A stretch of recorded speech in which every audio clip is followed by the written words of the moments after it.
distributing them. Okay. All right. Now, if you are nominated as an executor, do you have to accept? And what should you think about before accepting? And bear in mind, we probably have about 10 minutes left. So Sure. Well, Mike, your question is very important because the answer, quite simply, is no, you do not have to accept. And before you do accept, you ought to think about it very carefully because I have often described for clients when you take on a role as important as an executor or as a trustee or any fiduciary, you're opening yourself up to potential liability, which means that you got to follow the rules. And if you follow the rules, you're going to be fine. But if you deviate from those rules, you have potential exposure, and that's personal liability. I tell clients, look at your personal circumstances. Do you have the physical stamina and strength and mental awareness? Do you have the time? For a lot of us, we just don't have the time to be bothered. You feel it's an honor to do it. Well, it's a job, and it's almost a full-time job for a period of time. So before you say yes, explore all the possibilities with your counsel. Okay. What are letters testamentary and letters of administration? These are, I'll call them magic papers. That's what I tell my clients. These are the court documents that say you're it. You have now been appointed as the personal representative, either an executor or a special administrator.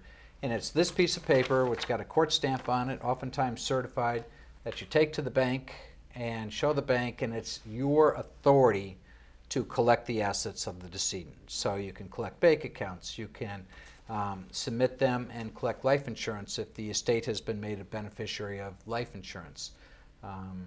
It's your authority to act and acquire control of everything that the decedent had. Including signing tax returns and things like that. Exactly right. Yeah. You're going to sign tax returns for the estate, both the decedent's final personal tax returns as well as fiduciary returns. Okay. What is the significance of a death certificate? Well, it's the evidence of death of the person. You can call somebody and say, well, so-and-so died, and I want to collect the joint tenancy account, or I want to do something. They're not going to act until they see a certified copy of the death certificate.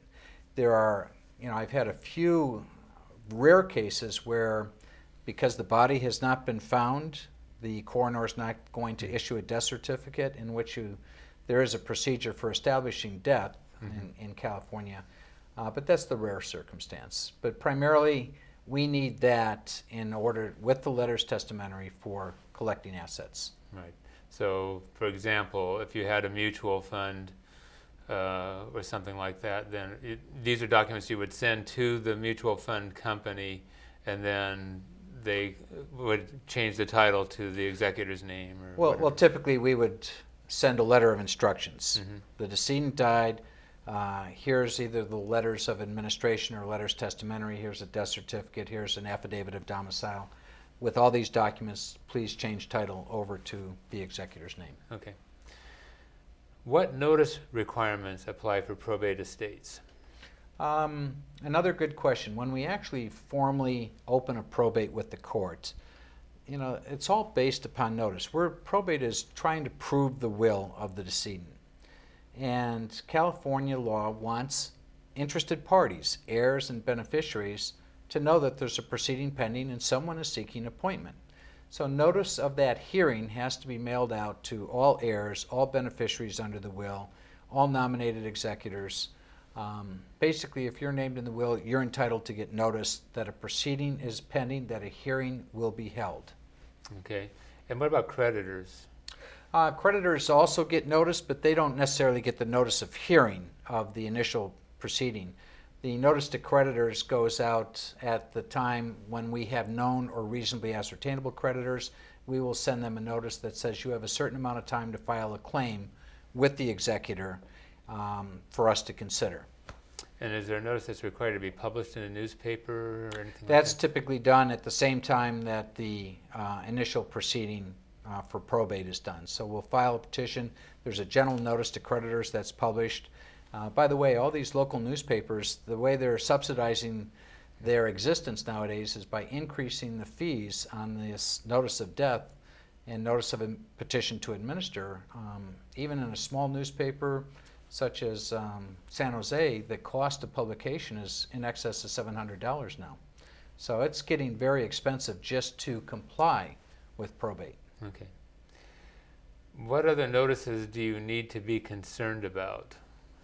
Well, California law also requires executors to give notice to the Department of Health Services for such things as Medi-Cal claims.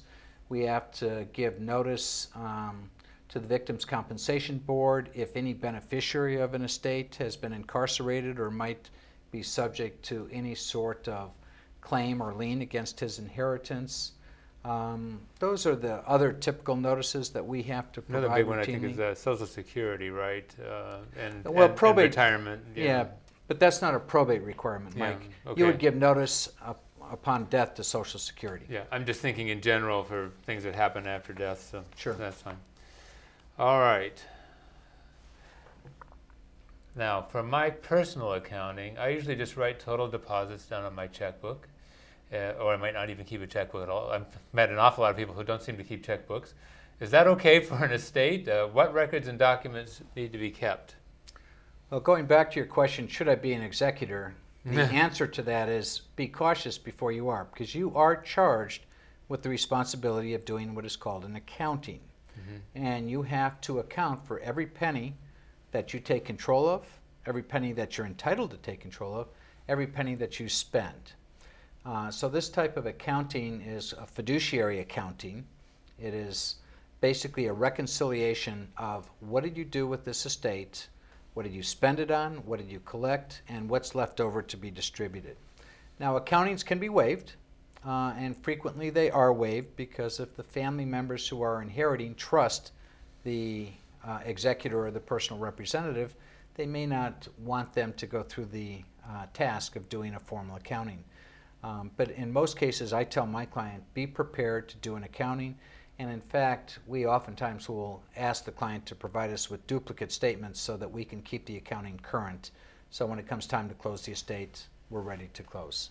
So I guess I'll add to that as far as I'm concerned, you need to keep very detailed records for this stuff for the tax return preparation process. Sure. So when we're preparing fiduciary income tax returns, we want to know all the details about the deposits. Where did that money come from, and is it income, or is it just a transfer from Sure. another bank account, what have you?